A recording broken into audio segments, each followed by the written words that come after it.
Hello everyone. आज हम class tenth का एनसीईआरटी का मैथ्स जो हाइट एंड डिस्टेंस चल रहा था, जिसका नाम है सम एप्लीकेशंस ऑफ ट्रिगोनोमेट्री। इस एक्सरसाइज का मतलब एक ही एक्सरसाइज तो है 9.1, इसका 1 से 5 तक और थ्योरी देख लिए थे। आज क्वेश्चन नंबर 5 to 10 कंप्लीट करेंगे। Question number 5 to 10 5 question complete करेंगे, बाकी 5 क्वेश्चन और बच जाएगा। चलिए शुरू करते हैं।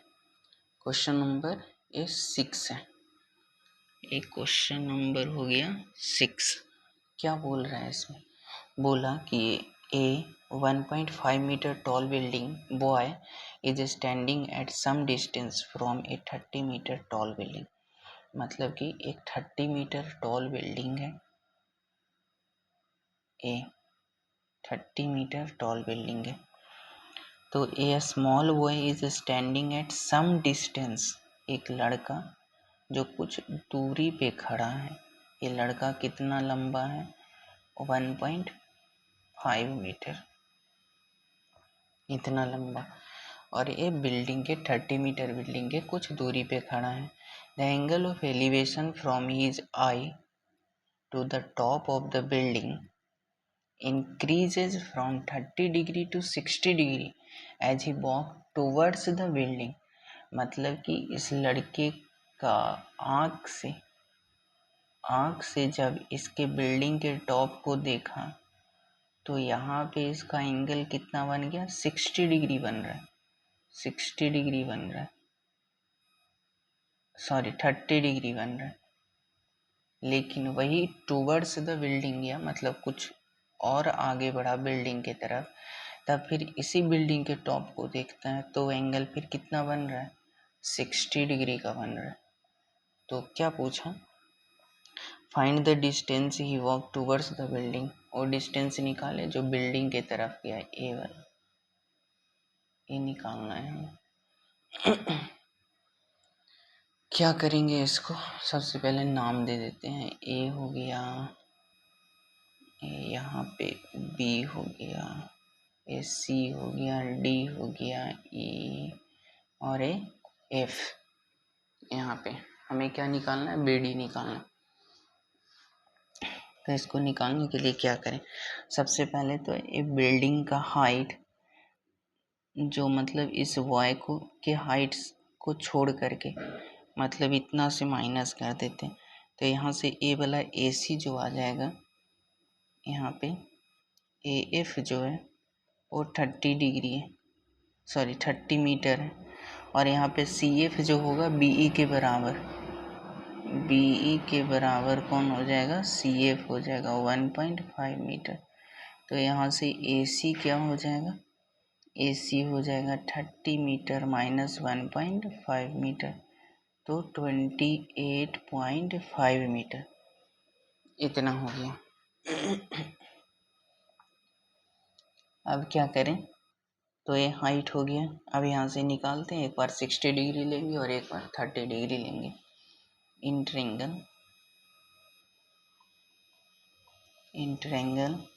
ए बी सी लेंगे तो थीटा 30 डिग्री हो जाएगा। tan theta is equal to perpendicular upon base. tan theta के जगह पे 30 डिग्री, परपेंडिकुलर की जगह पे 28.5 और बेस के जगह पे क्या हो जाएगा? BC हो जाएगा।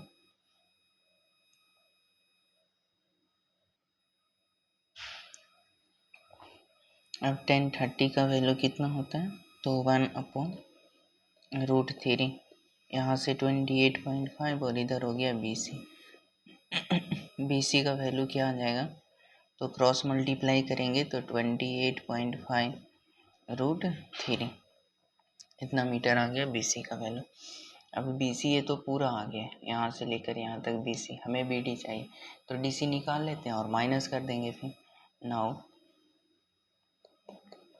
इन ट्रायंगल ADC, इसमें क्या हो जाएगा? tan theta is equal to perpendicular upon base. Tan theta की जगह पे 60 डिग्री लेंगे, परपेंडिकुलर की जगह पे 28.5 और यहाँ पे DC हो जाएगा।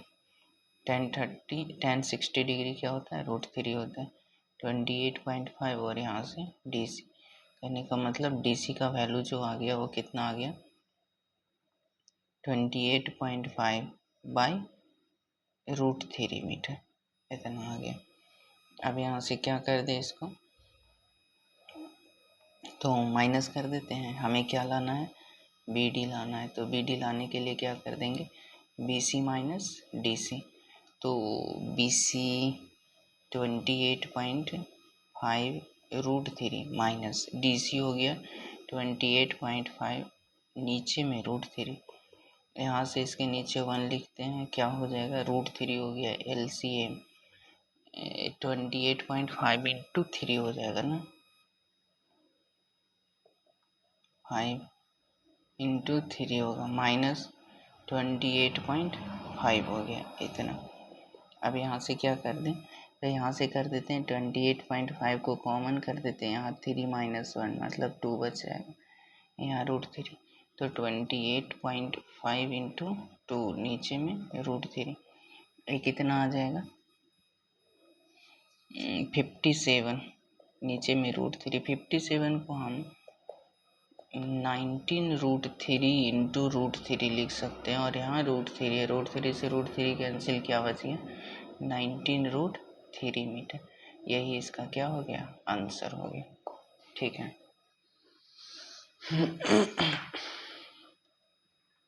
तो 6 का यहाँ से डिस्टेंस कितना वॉक किया बिल्डिंग की तरफ, वो कितना आ गया, 19√3 मीटर आ गया। चलिए नेक्स्ट क्वेश्चन की तरफ। नेक्स्ट क्वेश्चन नंबर 7, क्या हो रहा है 7 में, from a point on the ground the angle of elevation of the bottom, from a point on the ground, एक ग्राउंड पे एक point, the angle of elevation on the bottom and top of A transmission tower, मतलब एक tower है, उस tower के bottom और उस टावर के टॉप का angle fixed at the top of a 20 metre high building, और वह टावर जो है और 20 मीटर हाई बिल्डिंग पे फिक्स है, मतलब इन 20 मीटर हाई बिल्डिंग। अब इस पे एक टावर फिक्स है ए, इस तरह से, और एंगल बनता है कैसे,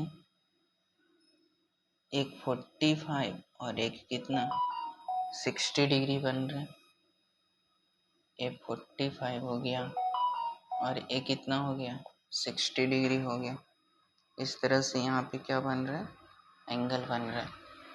और हाइट दिया हुआ है बिल्डिंग का, किसका हाइट पूछ रहा है, तो टावर का पूछ रहा है, ए वाला हाइट पूछ रहा है। नाम लिखते हैं ना, ABCD, मतलब AD पूछ रहा है, बारी बारी से निकालते हैं।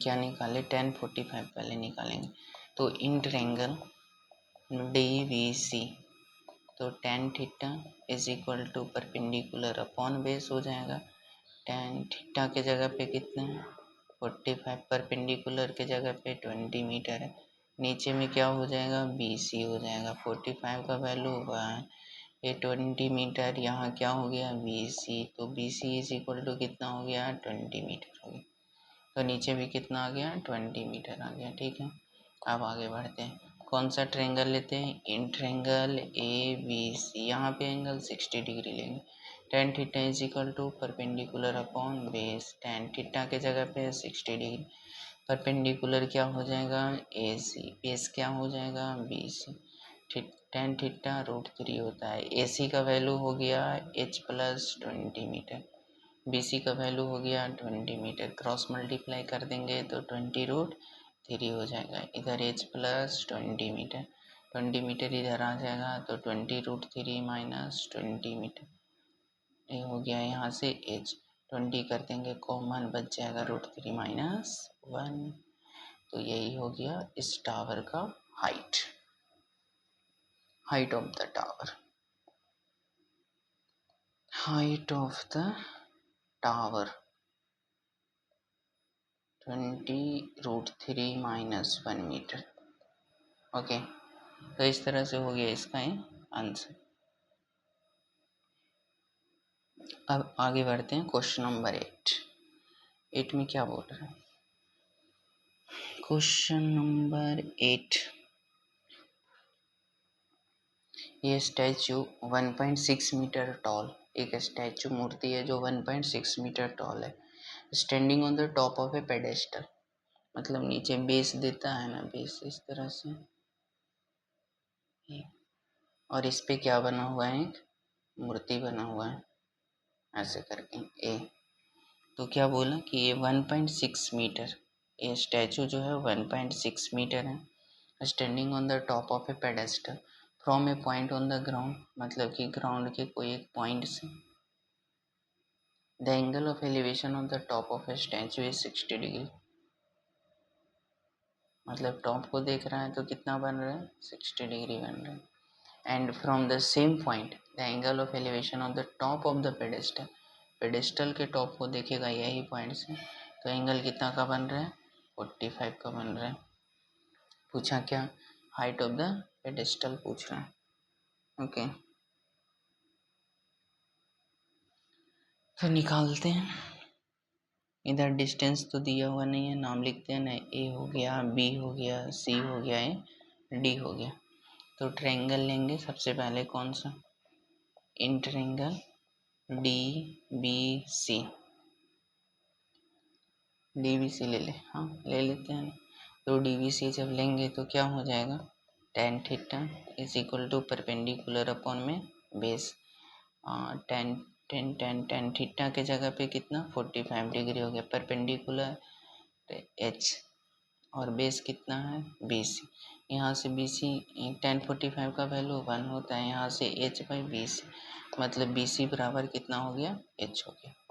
अब लेते हैं बड़ा वाला triangle, in triangle ABC tan theta is equal to perpendicular upon में बेस, tan थीटा के जगह पे कितना 60 डिग्री, परपेंडिकुलर, परपेंडिकुलर कौन हो जाएगा AC, बेस कौन हो जाएगा BC, थीटा के जगह पे √3,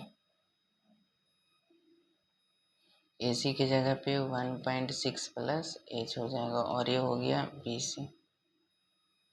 अब यहाँ पे क्या करते हैं, BC की जगह पे भी h कर देते हैं, तो √3 is equal to 1.6 plus h, और नीचे में भी h। अब इसको क्रॉस मल्टीप्लाई करते हैं, तो ये हो जाएगा √3h is equal to 1.6 plus h, ये वाला h इधर आ जाएगा, √3h minus h is equal to 1.6, h कर देंगे कॉमन, तो √3 माइनस 1 बच जाएगा, इधर 1.6 हो जाएगा। यहाँ से अब h इज इक्वल टू 1.6 नीचे में आ जाएगा, √3 माइनस 1 रेशनलाइज करेंगे तो √3 प्लस 1 हो जाएगा, ये हो गया।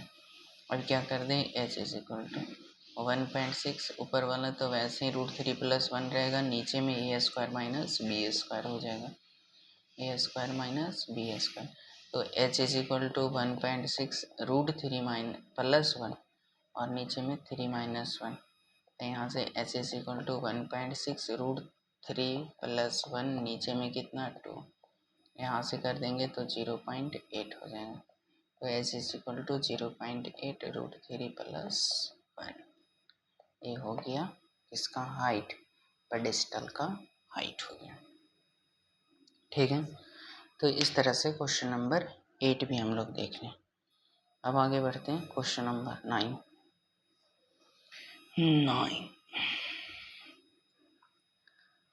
The angle of elevation of the top of A building from the foot of the tower is 30 degree. Angle of elevation of the top of A building, top of A building from the foot of A tower, foot of A tower बोलो, मतलब कि एक tower भी है और एक क्या है, बिल्डिंग भी है। तो बिल्डिंग के टॉप पे टावर के फुट से एंगल बन रहा है 30 degree, and the angle of elevation of the top of the tower from the foot of the building is 60 degree. Tower को ऊंचा रखना पड़ेगा, तब तो एंगल ज़्यादा बनेगा 60 degree. Tower is 50 metre high, 50 metre. तो किसका पूछ रहा है? बिल्डिंग का पूछ रहा है, ठीक है। ए बी सी डी, ए हो गया। तो ए बी जो हो गया टावर हो गया, और सी डी जो हो गया वो बिल्डिंग हो गया। अब यहाँ से क्या करें? तो सबसे पहले in triangle A B D, in triangle A B D क्या हो जाएगा? tan theta is equal to perpendicular upon में बेस। tan थीटा के जगह पे क्या हो जाएगा? 60 डिग्री। परपेंडिकुलर क्या हो जाएगा? A B. बेस कौन हो जाएगा? B C. थीटा 60 डिग्री हो गया।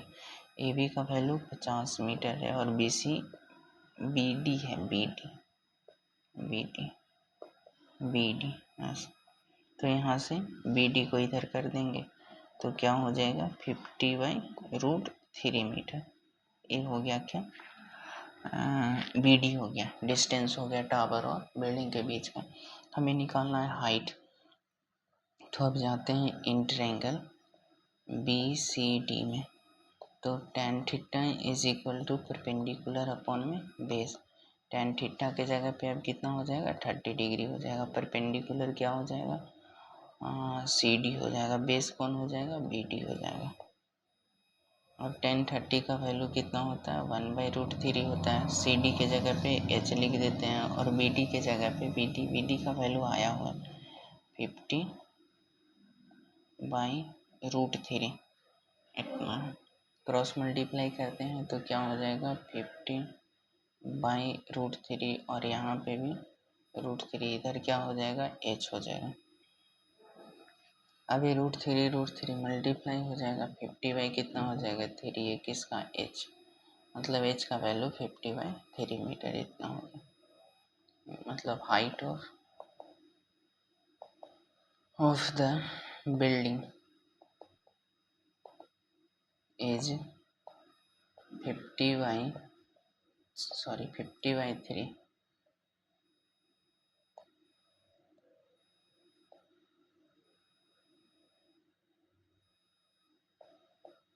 50/3 मीटर। ओके, तो इस तरह से क्वेश्चन नंबर हम लोग 9 भी देख लिए। अब क्वेश्चन नंबर 10 जो आज का लास्ट है। Two poles of equal height are standing opposite each other on either side of the road which is 80 metre wide। मतलब कि दोनों पोल का हाइट सेम, एक रोड के किनारे 80 मीटर चौड़ा रोड, और ये हो गया दो pole. From a point between them on the road, from a point, road पर एक पॉइंट, ये पॉइंट ले लेते हैं। The angle of elevation of the top of the poles are 60 और 30 डिग्री। एक एंगल बना रहा है 30 डिग्री का और एक एंगल बन रहा है कितने का? 60 डिग्री का। इसको 60 लेते हैं, ये हो गया। Find the height of the pole, pole का हाइट पूछ रहे हैं, दोनों तो सेम है तो एक निकल जाएगा। And the distance between and the distance of the point from the pole, pole से इस पॉइंट का डिस्टेंस क्या है? A B C D E, ए हो गया। तो चलिए सबसे पहले शुरू करते हैं in triangle A B E में। तो ए बी ई में tan theta is equal to perpendicular upon base. tan theta के जगह पे 60 डिग्री परपेंडिकुलर हो जाएगा, ए बी बेस हो जाएगा बी ई। क्या करते हैं ना यहाँ पे बेस को, इसको x कर देते हैं और ए वाला जो हो जाएगा 80 - x हो जाएगा, ऐसे करके बांट देते हैं। तो यहाँ से 60 का वैल्यू √3 हो जाएगा, √3 हो जाएगा। ए बी का वैल्यू h है और इसका वैल्यू x हो गया। तो इस तरह से क्या निकाल दें, इसको √3x कर देते हैं, इधर h रहने देते हैं ऐसे। अब in triangle C T E, तो यहाँ क्या हो जाएगा? tan theta is equal to perpendicular upon में बेस। tan थीटा के जगह पे कितना 30 डिग्री, परपेंडिकुलर कितना CD हो गया और एक कौन हो गया DE हो गया बेस। अब यहाँ से क्या करें tan 30 और 1/√3, यहाँ से CD के जगह पे H हो जाएगा और यहाँ पे कितना हो गया 80 - x हो गया। तो हमें तो H लाना है ना, यहाँ से 80 - x और नीचे में √3 और इधर क्या बच गया H। यहाँ से इसको फर्स्ट बोलते हैं और इसको सेकंड बोलते हैं। फर्स्ट और सेकंड को करते हैं इक्वल, तो यहाँ पे आ जाएगा √3x और इधर हो जाएगा 80 - x/√3। क्रॉस मल्टीप्लाई करेंगे तो 3x हो जाएगा, इधर 80 - x हो जाएगा, x इधर आ जाएगा 3x + x और इधर 80 हो जाएगा। तो 4x = 80, तो x = कितना 20 मीटर। मतलब ये BD जो हो गया, BE जो हो गया वो 20 मीटर हो गया और DE जो हो गया 80 - x हो गया। अब एक हाइट भी ले आते हैं, तो फ्रॉम इक्वेशन फर्स्ट यहाँ से क्या है √3x = h, तो √3x के जगह पे 20, तो यहाँ से हाइट कितना हो गया 20√3। मतलब height of the pole, height of the pole is 20√3 metre and distance of the pole from a point is inch. कितना आ गया, एक तो 20 मीटर हो जाएगा और कितना हो जाएगा 60 मीटर हो जाएगा। यहाँ पे निकाल देते हैं ना, ये जो BE हो गया वो x लिए थे तो 20 मीटर और DE जो है वो 80 - x है, मतलब 80 - 20, तो ये 60 मीटर हो जाएगा। ठीक है, तो 20 मीटर एंड 60 मीटर, यही हो गया इसका आंसर। ठीक, तो इस तरह से यहाँ पे हम लोग पांचों क्वेश्चन देख लिए। पांचों क्वेश्चन बनाने के लिए कुछ नहीं लगा, मतलब एक तरह से इसका फिगर बना लेंगे तो आराम से बन जाएगा कोई भी क्वेश्चन। ठीक है, तो अब नेक्स्ट 5 क्वेश्चन और बच गए जिसको अगले वीडियो में देख लेंगे। ठीक है।